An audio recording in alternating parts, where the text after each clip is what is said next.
Checkpost যে duty commander এবং force তাদের তল্লাশি করলে তাদের বহনকৃত কালো রঙের একটি ট্রাভেল ব্যাগ থেকে একটি শটগান উদ্ধার করা হয়।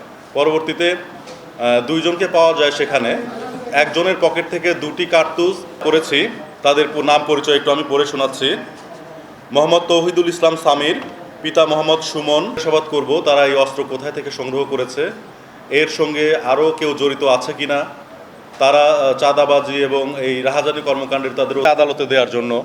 তো এখানে আসলে যদি আমরা বিস্তারিত তথ্য আনতে চাই, পরবর্তীতে তাদেরকে রিমান্ডে এনে এগুলো আমাদের জিজ্ঞাসাবাদ করতে হবে। আপনার এই পয়েন্টটা খুবই গুরুত্বপূর্ণ যে তারা সন্ত্রাসী কর্মকাণ্ডে ব্যবহার হচ্ছে কিনা, কারো দ্বারা পরিচালিত হচ্ছে কিনা, কোনো গ্রুপের সদস্য কিনা, এবং তারা এইটা কোনো রাজনৈতিক কাজে ব্যবহার করবে কিনা। অবশ্যই সেটা একটা গুরুত্বপূর্ণ বিষয়। এটা অবশ্যই আইন শৃঙ্খলা রক্ষার জন্য একটা চ্যালেঞ্জ। আমরা যদি কোনো স্ট্রং অভিযোগকারীকে না পাই, সেক্ষেত্রে দেখা যায় যে আমরা যে ব্যবস্থাগুলো গ্রহণ করি দীর্ঘমেয়াদে এগুলো খুব ফলপ্রসূ হয় না।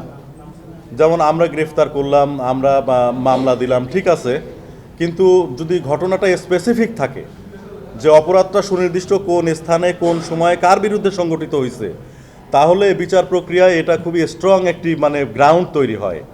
এছাড়া ধরেন কেউ অপরাধ করে, এই ধরনের একটা সাধারণ স্টেটমেন্টের ভিত্তিতে তাকে দমন করাটা একটু কঠিন হয়ে দাঁড়ায়।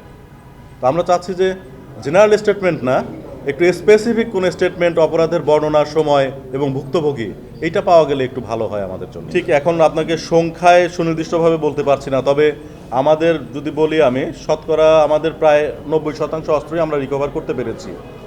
আর যে সমস্ত অস্ত্র এখনও উদ্ধার করা যায়নি, আপনারা জানেন যে কিছু অস্ত্র নষ্ট হওয়া আছে তার মধ্যে, সেটা আমি বাদ দিলাম।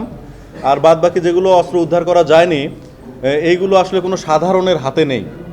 এগুলো আমাদের খুব গভীর করতে হবে, অভিযান পরিচালনা করতে হবে। আমরা ধারণা করতেছি যে অস্ত্রগুলো এখনও পর্যন্ত উদ্ধার হয়নি সেগুলো সন্ত্রাসীদের হাতেই হয়তো চলে গিয়েছে। যেগুলো সহজে উদ্ধার করা গেছে সেগুলো তো সহজ হাতে ছিল। তো এই জন্য আমাদের একটু সময় দিতে হবে।